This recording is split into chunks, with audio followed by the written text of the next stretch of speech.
എനിക്കൊരു കാര്യം പറയാനുണ്ട്. എനിക്ക് കേൾക്കാൻ താല്പര്യമില്ല. ഞാൻ എല്ലാവർക്കും ഒരു ശല്യമാണെന്നല്ലേ പറയുന്നത്. ആ ശല്യം ഒഴിവാക്കുന്ന കാര്യമാണ് പറയുന്നത്. എന്താണാവോ? ഞാൻ ഈ നാട്ടിൽ നിന്ന എല്ലാവർക്കും ബുദ്ധിമുട്ടാ. ഇവിടം വിട്ട് പോയാൽ ഞാൻ ചിലപ്പോൾ ഇതൊക്കെ മറന്നുപോകും. എന്നെ പേടിച്ചാരും ജീവിക്കാതിരിക്കണ്ട. ഞാൻ വിദേശത്തേക്കൊരു വിസ പറഞ്ഞിട്ടുണ്ട്. അത് ശരിയായാൽ ഞാൻ പോവും. ആരോട് ചോദിച്ചിട്ടാ ഈ തീരുമാനങ്ങളൊക്കെ? ഞാൻ ഇവിടെ നിൽക്കുന്ന അമ്മയ്ക്ക് ഇഷ്ടമാണോ? അച്ഛൻ ഇഷ്ടമാണോ? അതുകൊണ്ടാണ് ഞാൻ അങ്ങനെ തീരുമാനിച്ച. എതിർപ്പ് പറയാനൊന്നും നിൽക്കണ്ട. സ്വന്തം കുടുംബത്തിൽ നിന്ന് പോലും ഒരു പരിഗണന കിട്ടാതെ വരുമ്പോ വേറെ എവിടേക്കെങ്കിലും പോകാന്ന് വിചാരിക്കുന്നത് സ്വാഭാവികമല്ലേ? ദേവ, നീ അങ്ങ് സമ്മതിച്ചേക്ക്. അവള് പോട്ടടാ. പോയിക്കോളൂ. അതിനെനിക്ക് പണം വേണം. വിസയ്ക്ക് തൽക്കാലം 5 ലക്ഷം കൊടുക്കണം.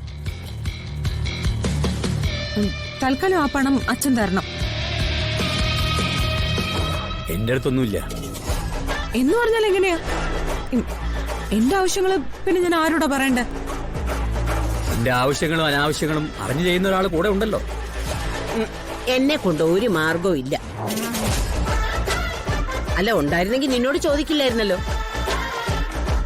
അരപ്പട്ടിണിക്കാരനായ ഒരുത്തനാണ് ഞാൻ. എന്നെ സംബന്ധിച്ച് 5 ലക്ഷം രൂപ വലിയൊരു തുകയാണ്. കണ്ടെത്താൻ ശ്രമിക്കാന്ന് പോലും ഞാൻ പറയില്ല.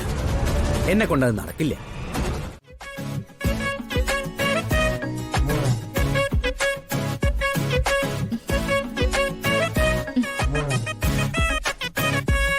എന്താ വേണ്ടത്? ഞാൻ എടുത്തു തരാം. ഓ, എന്നിട്ടൊരു സ്റ്റൂളിൽ കയറാൻ പോലെ എനിക്ക് ധൈര്യമില്ല, പേടിയാണെന്നൊക്കെ പറയാൻ വേണ്ടിയിട്ടല്ലേ? ഞാൻ എടുത്തോളാം.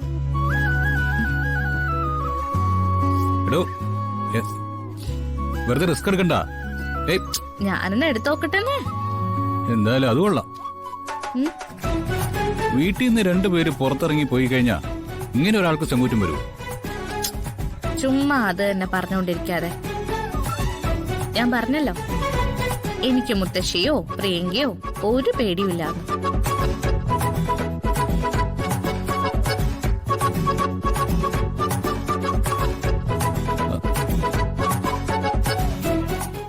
അത് പിന്നെ ചുമ്മാ അല്ലല്ലോ, കൺമുന്നിൽ നിൽക്കുന്ന പോലെയല്ലേ തോന്നിയത്? അപ്പൊ കൺമുന്നിൽ നിന്ന പേടിയുണ്ട്. ഉണ്ട്. എന്റെ ചെറുക്കനെ കൊത്തിക്കൊണ്ടുപോയാലോ എന്നുള്ള പേടി. എന്റെ കാല് നല്ല വേദനിച്ചു കേട്ടോ. എവിടെ നോക്കട്ടെ? വേണ്ട വേണ്ട, ഒഴിയൊന്നും വേണ്ട.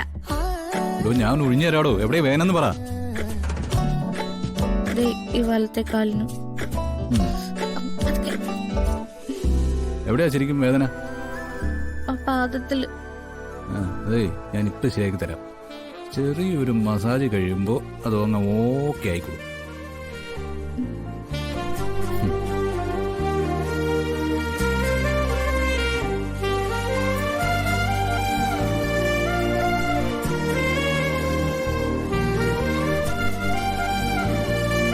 ഇപ്പൊ കുറവുണ്ടോ? ഒട്ടും കുറവില്ല. അതിനെന്താ, നമുക്കേ കുറേ നേരം ഈ മസാജ് ഇങ്ങനെ ചെയ്തുകൊണ്ടേയിരിക്കാം. പിന്നെ ഇത് മാത്രമല്ല കേട്ടോ, വേണമെങ്കിൽ ശരീരം മൊത്തത്തിലൊന്ന് മസാജ് ചെയ്ത് തരാം. വീണപ്പോ ചിലപ്പോ ഉളുക്കോ മറ്റോ ചെയ്തിട്ടുണ്ടെങ്കിലോ? ഉളുക്കോ തിരികെ ഒന്നും ചെയ്തിട്ടില്ല. അതുകൊണ്ട് മൊത്തത്തിലുള്ള മസാജ് ഒന്നും വേണ്ട. അല്ലെങ്കിൽ തന്നെ ആണുങ്ങള് പെണ്ണുങ്ങളെ മസാജ് ചെയ്യുന്നതും പെണ്ണുങ്ങൾ ആണുങ്ങളെ മസാജ് ചെയ്യുന്നതും വിലക്കിയിരിക്കുക. അല്ലാതെ സ്പാകളിലല്ലേ. വീട്ടിലെന്താ കുഴപ്പം? വീട്ടിലായാലും പുറത്തായാലും നിയമം നിയമമാണ് കുട്ടി. അതനുസരിക്കാൻ പഠിക്കണം. ആണോ? ഓ,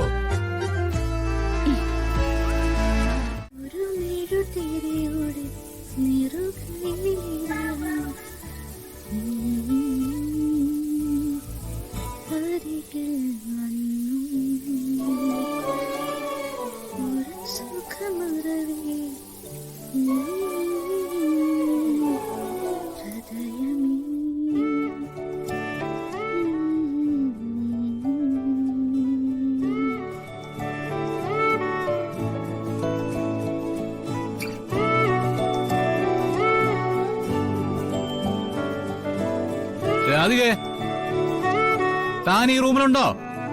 ആ ഉണ്ട്. എന്തേ? എടോ, ഞാനേ ആ ടൗൽ എടുക്കാൻ മറന്നുപോയി. താനൊരു ടൗലിങ് എടുത്തു തരുമോ?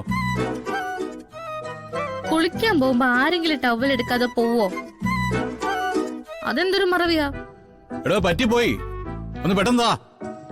മറവി കുറച്ച് കൂടുന്നുണ്ട്.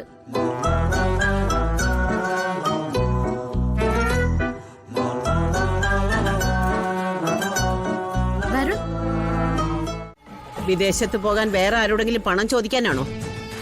മുത്തശ്ശൊന്നും മിണ്ടാതിരുന്നേ. പണത്തിനുള്ള വഴി കണിമംഗലത്ത് തന്നെയുണ്ട്. ഓ, മനസ്സിലായി. പണ്ട് വരുണിനെ ഭീഷണിപ്പെടുത്തി ഒരു തുക വാങ്ങിച്ചതാണല്ലോ. ഇനിയിപ്പൊ നീ ചെന്ന് ചോദിക്കുമ്പോ അവൻ തരാൻ നിക്കല്ലേ? അയ്യോ മുത്തശ്ശി, അതൊന്നും അല്ല. എന്റെ കുറച്ച് സ്വർണം കണിമംഗലത്ത് ഇരിക്കല്ലേ, അത് കിട്ടിയാ തൽക്കാലം നമ്മുടെ കാര്യങ്ങളൊക്കെ നടക്കും. അന്ന് നീ പുറപ്പെട്ടു പോയപ്പോ സ്വർണ്ണമൊക്കെ എടുത്തതല്ലേ? ആ, ഞാൻ കൊറേ എടുത്തായിരുന്നു. എന്നാലും അലമാര ലോക്കറിൽ വെച്ചൊരു ആഭരണ പെട്ടി, അതൊന്നും എനിക്ക് എടുക്കാൻ പറ്റിയില്ല. അതിപ്പോഴും അവിടെ ഇരിപ്പുണ്ട്. അതെന്തല്ലേ? ചോദിച്ചാ അവർ തരണ്ടല്ലേ? നീ നേരിട്ട് എന്ന് ചോദിച്ചാ അത് കിട്ടുമെന്ന് പ്രതീക്ഷയുണ്ടോ? ചോദിച്ചു നോക്കണം മുത്തശ്ശി, ഇല്ലെങ്കിൽ കേസ് കൊടുക്കണം. ഫോൺ എടുത്ത് കറക്കി വിളിച്ച കൃത്യമായിട്ട് അവിടെ എത്താൻ സിയെ ഇപ്പൊ ഇല്ല. ബാക്കിയുള്ള പോലീസുകാരുടെ മുമ്പിൽ ചെന്ന് പെട്ട എന്താവും അവസ്ഥയെന്നും അറിഞ്ഞൂടാ. അറിയാലോ, കണിമംഗലത്തുകാർക്കും ആ ഫിദയ്ക്കും പോലീസുകാരോടുള്ള പിടി. പിന്നെ എന്ത് ചെയ്യും മുത്തശ്ശി?